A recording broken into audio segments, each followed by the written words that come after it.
Greetings, comic book fans. This is Blue Goblin coming to you for another comic book review blog for books that came out this week. We got 10 books in total. So part 1 we're going to talk about 5 books, and then in part 2 we're going to talk about 5 more books. Let's start part 1 off with Hulk number 11. Jeff Loeb, Ed McGuinness. Now, for those of you who want to know who the Red Hulk is, guess what? You don't get anything in this book.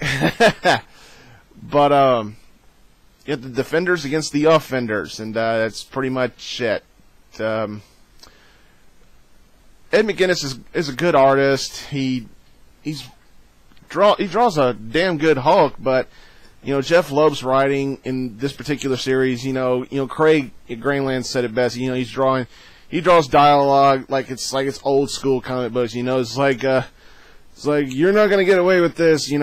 Craig said that, and he's right. The dialogue is kind of low tempo, but it's a Hulk book. What do you expect? It's okay. You don't really need it though. It's just okay. It's there. I asked Craig to review this, but I guess he passed on it, and that's just his choice. We're going to talk about Wolverine Origins, number 35. I really don't see the connectivity to Dark Reign in this book, other than, the only reason I see this connected to Dark Reign is because Dakin is Dark Wolverine in the Dark Avengers. A lot of darkness out there, isn't there? I felt like I didn't really feel like I was reading an issue of Wolverine Origins. I felt like I was reading an issue of X-Men, because the X-Men do battle with Dakin along with Wolverine, because it's one of his books. It's one of his 90 million books in Marvel. But it's good, but it's not stellar. I'm interested in the series, but then again, it's not my favorite Wolverine. I check it out from here and there. This particular issue was pretty good, pretty spot on stuff with the battles and everything. But is it a 10 out of 10? Hell no. It's just there. It's just there, just like the Hulk. Let's go from bland to badass with Kick-Ass, issue number 6. The secret origin of Big Daddy and Hit Girl. Mark Millar, John Romita Jr. Enough said. This book is exactly what it says. It kicks ass. It's a kick-ass book, hence the name, Kick-Ass. Of course, Mark Millar, of course there's going to be F-bombs, there's going to be gruesome moments, and, who better to draw this shit than John Romita Jr.? Great stuff. It's awesome. The only gripe I have with this book is that it takes so damn long for each issue to come out. Other than that, it's a solid book, and the last page swerved me, and I went, you fucking prick. And I love the fact that it keeps telling you at the back of each issue, it says every pull list needs a book like Kick-Ass. Couldn't have said it better myself, IGN. Great stuff. I can't wait to get the next issue. But knowing how this particular title ships out, we're probably going to see issue 7 sometime in July. Other than that, great stuff. Okay, next up, we got Astonishing X-Men number 29. I have been hooked on this series since issue 1. Warren Ellis, Simone Bianchi. Are they as good as Joss Whedon and John Cassidy?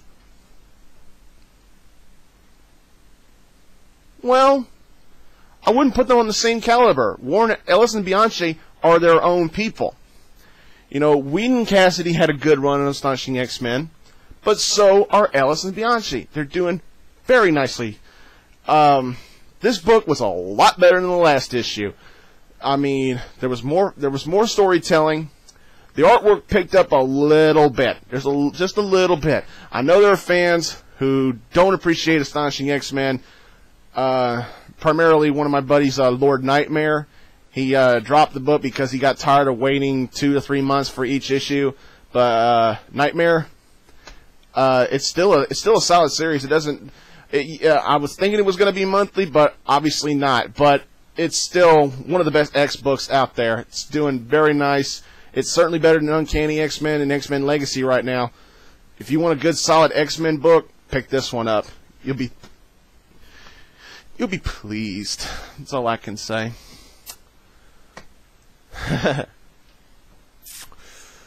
Well, what else can I say that hasn't already been said about Detective Comics number 853?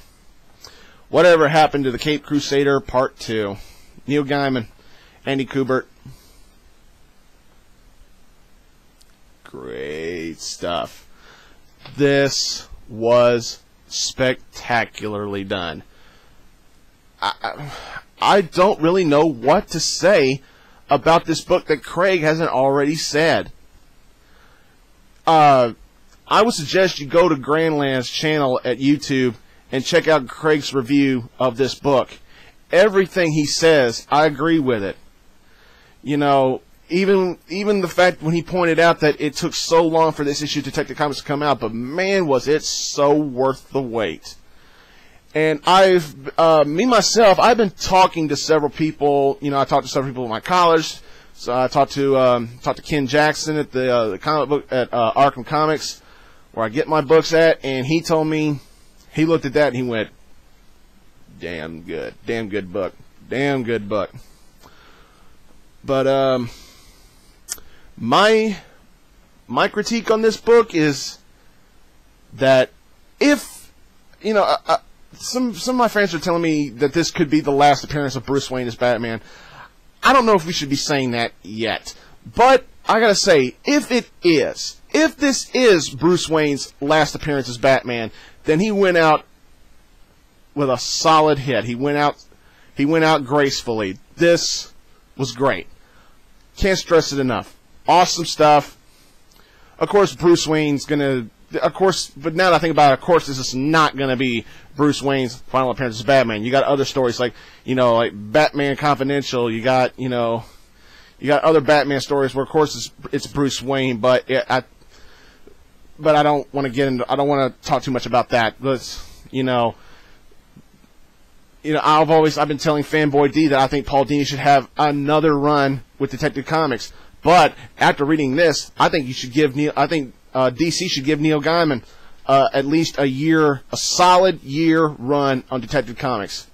You know, it's just incredible. Just incredible. I just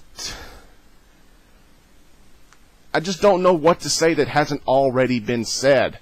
It's great. This is probably one of the few comic books that I would actually consider framing and hanging on my wall. That's how good I think this book is. And I think you'll enjoy it too. That's pretty much all I want to say without spoiling anything. Great stuff. You'll love it. I certainly did. Well, that's it for part 1. So until part 2, I'll see you later.